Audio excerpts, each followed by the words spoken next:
అందరి praise lord. ఈరోజు దేవుని యొక్క వాక్యము సెప్టెంబరు 22వ తారీఖు, 2వ దినవృత్తాంతముల గ్రంథము 20వ అధ్యాయము 15వ వచనం. ఈ యుద్ధము మీరు కాదు, యెహోవాయే జరిగించును. ఇది ఎవరితో చెప్పబడుతుందంటే, ఆనాడు యూదా రాజ్యాన్ని యెహోషాపాతు పరిపాలిస్తున్నాడు. ఆయన మీదకి చుట్టుపక్కల ఉన్నటువంటి అనేకమైన రాజ్యాలు వచ్చారు. అమ్మోనీయులైనా, మోయాబీయులైనా, సిరియన్లైనా భయపడి దేవుని దగ్గరికి వెళ్ళి, అయ్యా నన్ను ఏం చేయమన్నాడు.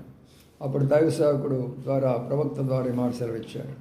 యుద్ధము మీరు కాదు, యెహోవాయే మీ పక్షం చేస్తానన్నాడు. యుద్ధం చేయించాడు, వారికి విజయం ఇచ్చాడు, వారి స్థలాలు కూడా యూదా రాజులకు ఇచ్చాడు. అదే ఈరోజు అక్కడ జరుగుతున్నటువంటి యుద్ధం.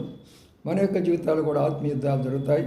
భయపడకుండా మనం ప్రార్థన చేసినట్లయితే ప్రభు మన పక్షంగా పనిచేస్తాడు. మనం యుద్ధం చేయాల్సిన పని లేదు. వారు ఎలాంటి శత్రువులు అయినా కూడా ప్రభువే మనకు సహాయం చేస్తాడు.